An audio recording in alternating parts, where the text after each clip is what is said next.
So in 2023, I think Simgot has finally become quite a popular name. They released some heavy hitters this year, including the EA500, which is a technical beast, and later followed that up with the EW100p, clearly taking an aim at the cheapy end.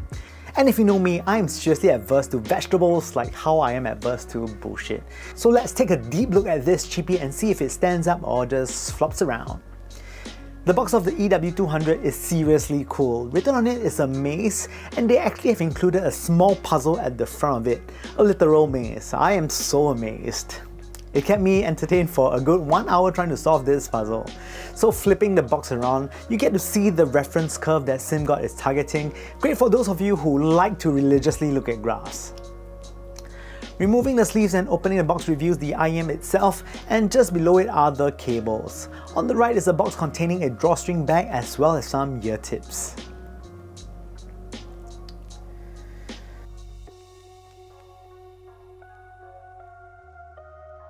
All in all, it is a pretty standard experience, but credit where credit is due. Simgot is actually very thoughtful by providing a maze toy for your kids to keep them entertained while you seriously listen to your earphones.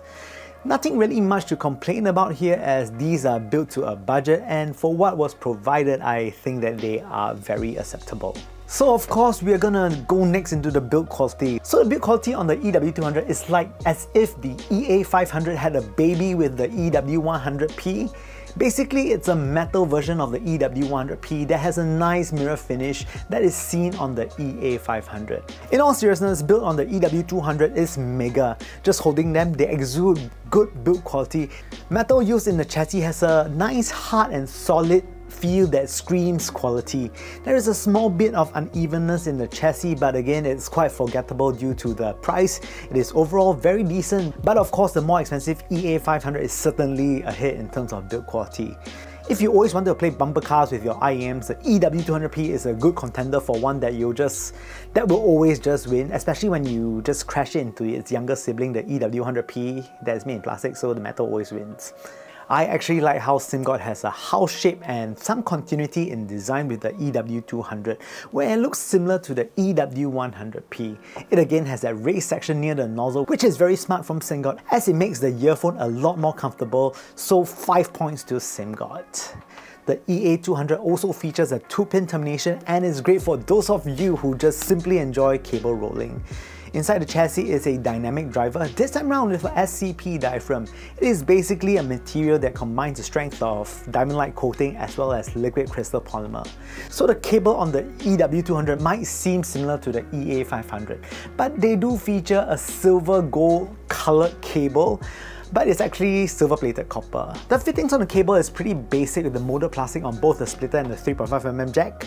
The cable has been designed for ergonomics and is rather comfortable to use with minimal microphonics. When it comes to comfort, the EW200 is basically identical to that of the EW100p, with the exception that it is made of metal. It wears very similarly as well. Just a few grams heavier than the EW100p, but really there isn't too much between them. You can use this for hours on end without too much fatigue. The cable provided is also pretty microphonic free, which only aids in the levels of comfort. And of course, we will be talking about sound next. I think Simgot has carved a reputation for having pretty solid sonics, and the EW200 is no different, but done in a different way from the EA500 and the EW100p that came before it. Those have a slight emphasis on upper mids, and for some can be a niggling point, but I do personally find them to be okay.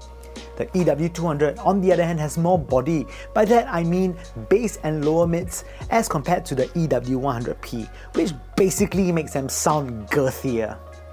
It has a natural warm V-shaped signature that many will like, more acceptable compared to its earlier releases. Personally, I favour this sort of tuning as well as it tends to work better with a larger pool of genres. Bass here is quick, fast, yet has a very expansive resonance. It isn't dry sounding where bass hits but just very quickly dissipates.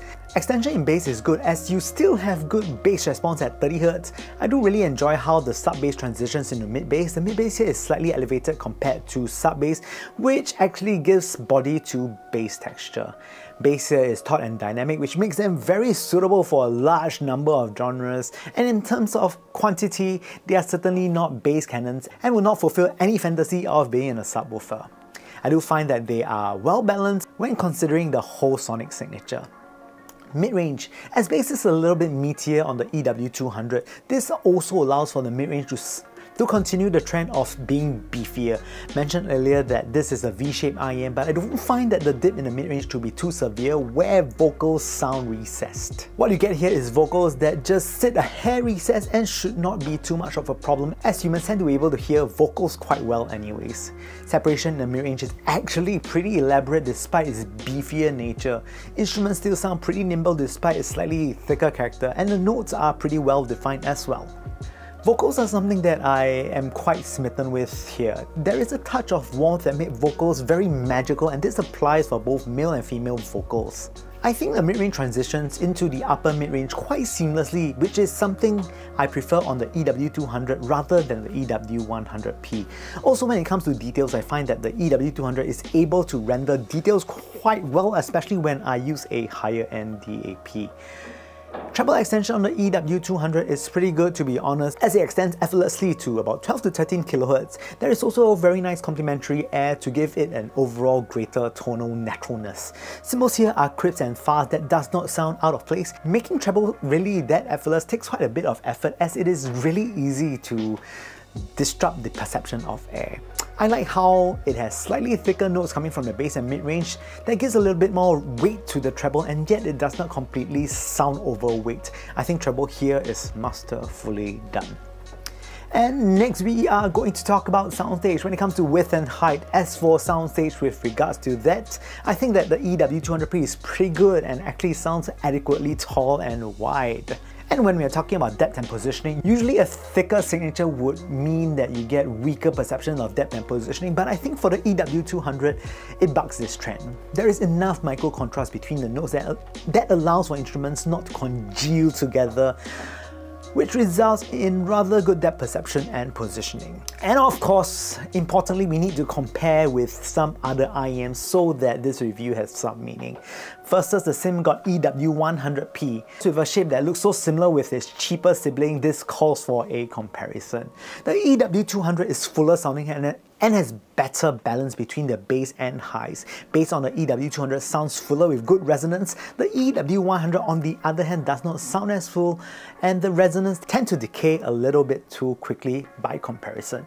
When it comes to upper mids, again the EW200 sounds fuller with the harmonics of the lower frequencies that gives body to the mid-range and upper mids, making it sound more balanced. The EW100 by comparison does have an elevated mid-range, but it isn't as well supported by the harmonics of the bass, which results in a thinner signature that to me is a little less satisfying. And yes, of course, the EW200 costs about double of what the EW100p costs, but I do think that you are getting the difference as you are getting a different level IEM by comparison. The EW200 is a friendlier overall sound and is easier to recommend. It certainly suits many genres well. And next, I will be comparing it with the Kiwiears Dolce. Now, the Dolce is an interesting IEM. I think that the dynamics on the Dolce is really second to none in its price category and shines with music with a large variance of dynamics. It again is another V-shaped IEM, but I do find that the Dolce has more of an elevated treble compared to the EW200, which gives it a bit more of an airy edge. The Dolce is also a bit more mid-bass heavy compared, as the sub-bass roll-off is also quicker on the Dolce. Bass on the EW200 is something that I really enjoy, and I find that they have a more complete rendering of both sub and mid-bass. So one thing about the Dolce is that they work best with dynamic tracks, and they will suffer a little bit when it comes to compressed loud music, where music will just tend to sound compressed. And as such, for genres such as metal and rock, I think that the EW200 controls music better. When it comes to resolution, the EW200 also renders music with slightly better fidelity. Next, we are going to compare it with a popular IEM, the Truthear Project Red. So for Project Red, it is yet again another V-shaped IEM, but this time around is a bit flatter compared to the EW200. Of course, this changes when you add in the included resistor, but for now, we'll be talking without the resistor. There is a bigger contrast between the bass and other frequencies on the EW200 compared to Project Red, which is flatter by comparison, but is still a V-shaped IEM. You get more sub-bass with the Project Red, and it quickly tapers off into the mid-range. As such, vocal sounds quite separated from the bass section. The EW200, on the other hand, bass tapers a little bit more gradually into the mid-range, and as such has a warmer character when compared between the two. The EW200 is also slightly airier than the Project Red. I do find resolution between the two to be rather similar. And yes, with that said, I personally enjoyed the EW200 quite a lot. Honestly, I would consider the Truthear's Project Red to be its most direct competitor, as they do sound kind of similar. If you already have the Project Red, do you need to buy the Simgot EW200? Probably not, but if you do not, I think the EW200 is worthy of consideration because the build quality is simply epic for its price point. It features a metal chassis, you can play bumper cars with it, with other IEMs, just let them bang around, you know, it probably survived, the other one not so much if you play them long enough. And yeah, it is overall a very nice, warm, entry-level IEM in a world of IEM. And with that said, thank you so much for watching the Supercharged Super Audio Show. Please kindly press the like and subscribe button somewhere down below, it will help me out a bunch. And I hope to see you guys absolutely really soon.